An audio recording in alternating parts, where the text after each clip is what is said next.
Alright, hello everybody, it's Afma. I'm gonna record this video because this weekly challenge is a little interesting and I know some people are having trouble with it. So it should be a pretty quick video on a rough idea on how I think about this weekly challenge and maybe how to approach weekly challenges in general if you want to just clear or get like a whatever, grab your essence and go. So basically we have wave 12, there's double ogre, mole, imp, send. And then the units we have, I could just build them on the board. But we have a piggy, we have some life binders, we have a non-tantrum hellraiser, we have a badger, we have a warg, we have two zerkers, small sea dragon, a false maiden, and a mask.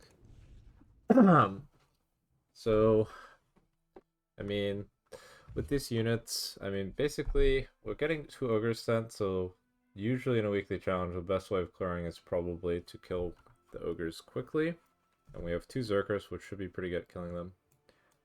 Uh, then just like thinking about other stuff we have Red Eyes, which is obviously very good on the wave as a tank. And we have Sea Dragons to heal our Red Eyes. So we probably want to one build for our Red Eyes to actually get charge off. So we probably build at the top with the rest of the units.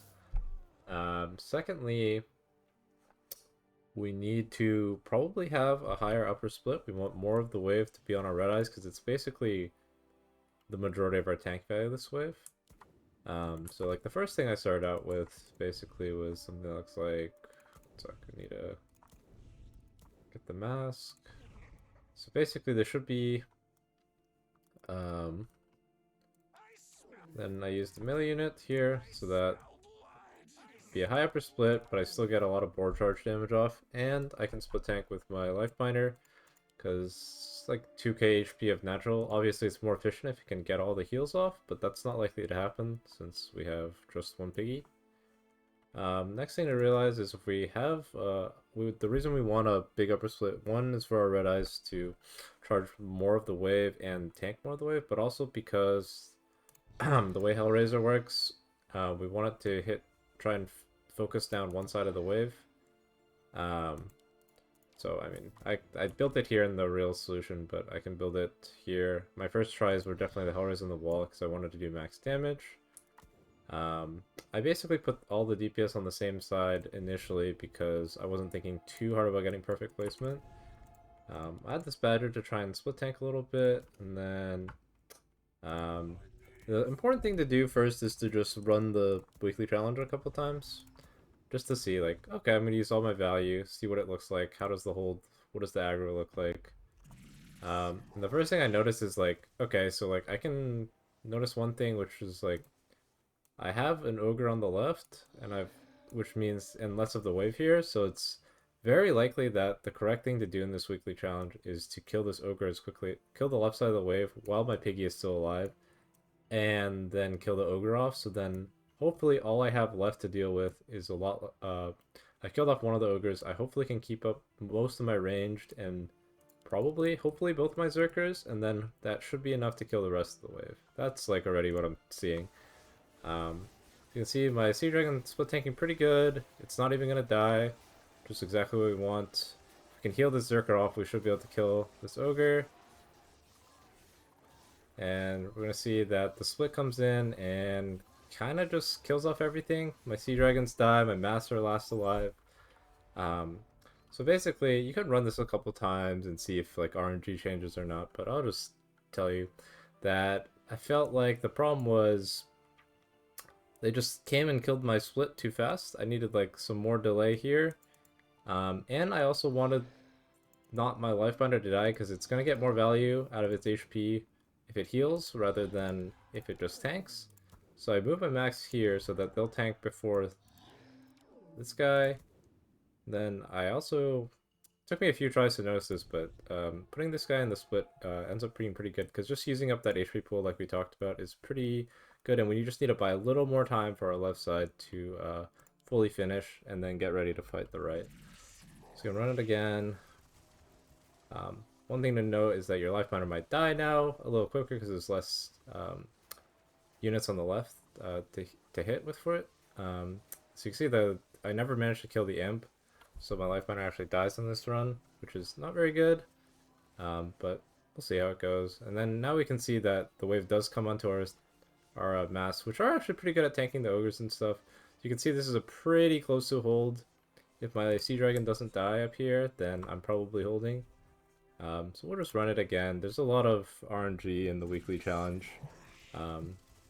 So it might take a few tries, but this is the rough idea of a build that should be able to hold. Who knows if I'll actually get it to hold, but that's the way these things go. So now my life binder actually tanks perfectly. Unfortunately, I wasn't able to kill off the ogre quickly, so it ended up being alive. Let's see how I do in the middle. Probably not gonna be good enough. I would have needed my mass to tank for my ogre. Or for my Zerker, sorry. But you can see it's very, very close. Like, slightly better aggro, and I can hold. So we'll just keep running it, and hopefully we'll get the kill.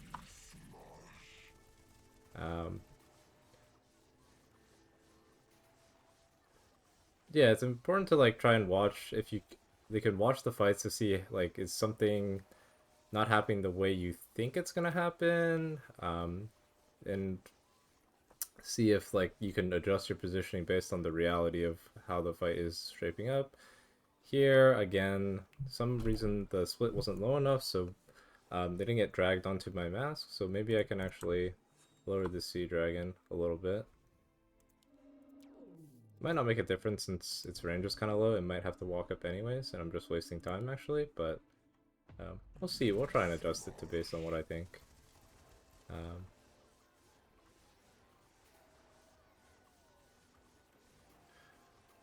So far on this one, it looks pretty decent. My Zerker might die here though, which then leads to my Sea Dragon dying, which isn't very good. But my Slit was able to stay alive very long, but don't have high hopes considering everything is dead a little too fast and my life miner wasn't alive. It's pretty important to have the life miner live. I'll just run it a couple more times and see if I can maybe get it clear. And if I can't, then oh well, you guys get the idea. This is close to a build that should be able to clear, if not perfect. But this looks very good. Like, my life binder is probably going to stay alive forever. And hopefully my Zerker can kill off this ogre. And hopefully the split goes onto the mass like we want it to. So that way the Zerker can come back and deal some damage now. Oh man, it's very close to a hold. Let's run it one more time.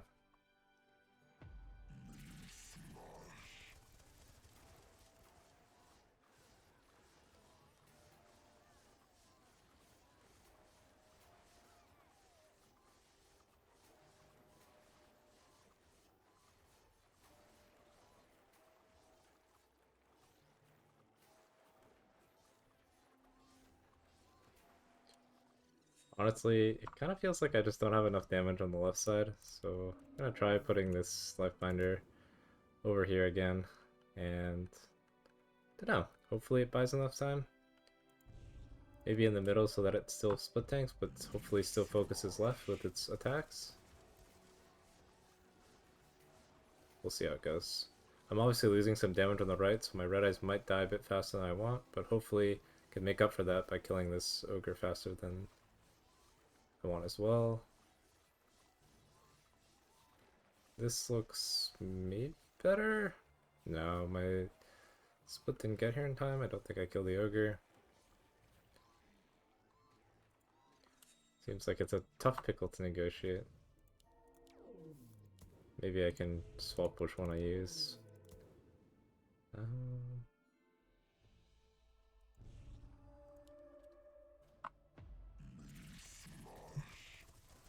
Oh, now I got both ogres on the right. Don't think that's going to be very good for me because I think my left will be too weak to handle two ogres, but let's see. I never tried this line or this aggro before, so maybe my initial instincts are wrong. My piggy stays alive forever, but yeah, I can't hold. Alright, maybe one more time. I'm getting close to the 10-minute mark, so this video might have outlasted its usefulness. But yeah, you can see there's a lot of RNG, so you do have to run it many times if you want to see the holds. But also, there's some RNG in like who your life binder decides to heal, etc., etc.